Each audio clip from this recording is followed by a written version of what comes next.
Helen-Ann Smith joins us now from Beijing, and this is emerging to be quite a big deal, Helen-Ann. Yeah, I think so. It's too early, really, at the moment to say just how major the damage is going to be, how major the tsunami that's been warned of is going to be. But certainly the sense from Japanese television, all the noises coming out of Japanese ministers, including Prime Minister Kishida, is that this is very serious indeed, and the residents should absolutely flee to higher ground, take cover as soon as they can. We understand there was a series of quakes, actually, that hit Japan throughout this afternoon, starting at roughly 4 o'clock local time. A couple of smaller quakes, but the big one, a 7.6 magnitude, hitting the country, followed by another of other tremors as well.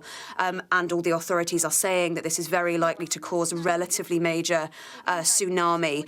They're warning of waves of up to 5 meters in that key province of Ishikawa, which is the area that they think is going to be worst hit. But 3-meter waves relatively likely to the surrounding provinces of Niigata and Toyama as well. So a big stretch of coastline likely to be hit, and certainly announcements on public television in Japan saying things like, look, we know your homes and your livelihoods are important to you, but your lives are at stake. You must flee to higher ground as quickly as possible. Worth saying as well, it's very, very cold in that part of Japan at this time of year too, so that climate impact is going to be pretty severe for those people kind of fleeing their homes in potentially very, very wet and damp conditions.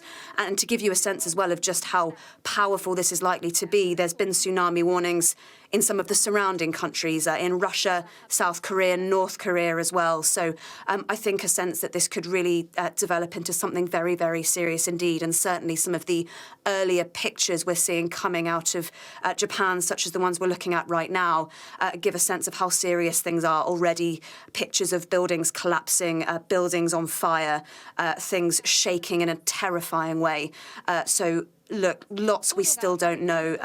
Unfortunately, I think this disaster has many hours yet to run, but a sense that it could be very, very serious indeed. Serious indeed, as you say, Helen-Ann, and the swift response from the government was quite telling. Yeah, I think so. And as I said earlier, that just the tone that's being taken on public television in Japan, I think says it all. Big red banners saying evacuate immediately.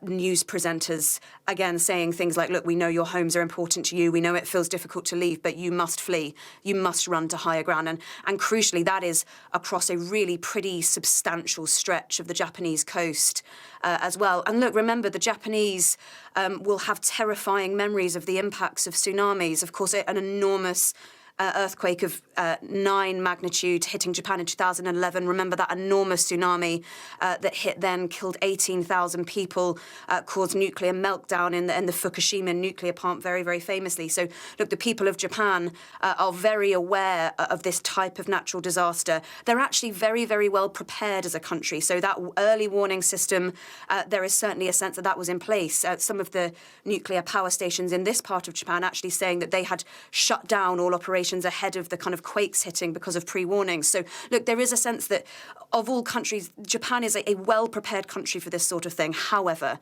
this is a very, very big earthquake. There is very little that human beings can do to withstand a 5-meter wave, possibly larger. So, look, I think a sense of real emergency in the country at the moment. And as I said, that is really reflected in the tone that's being taken, certainly by the Japanese government, by the Japanese Prime Minister, by Japanese state television. And Helen-Ann, the impact of that 2011 earthquake and tsunami lasted for many years. In fact, the impact is evident still today. So this has the potential, doesn't it, to really impact local communities hardest hit? Yeah, absolutely.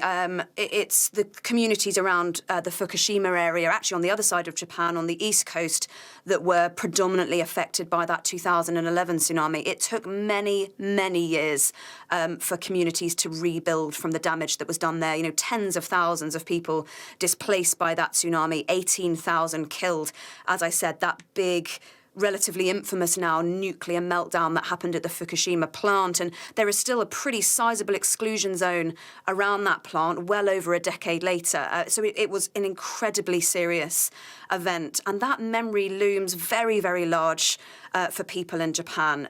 So many tens of thousands affected by that, who lost their homes, who lost their livelihoods, and these things take time to rebuild. So look, although this is on the sort of opposite coast of Japan, the memories of what happened back then will not be lost on any community in Japan. So I think there is a real sense of panic, actually, and a real sense of alarm. As I said, Japan is relatively, as terms of Asian countries go, relatively well set up for earthquakes. They have good infrastructure, they have good warning systems.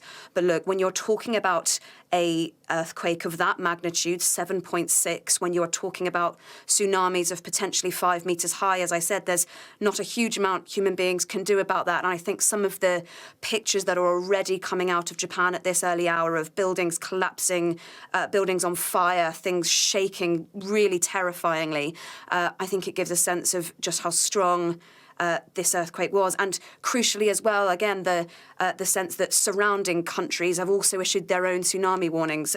Cities on the eastern coast of Russia, South Korea, North Korea have all put out their own warnings. So I think that gives a sense of just how wide this might have been. And of course, always with earthquakes, you have the risk of after tremors, you have the risk of follow-up quakes, and that will be of deep concern to the Japanese government as well at the moment. So I think really a sense of emergency mode kicking in as we speak in Japan.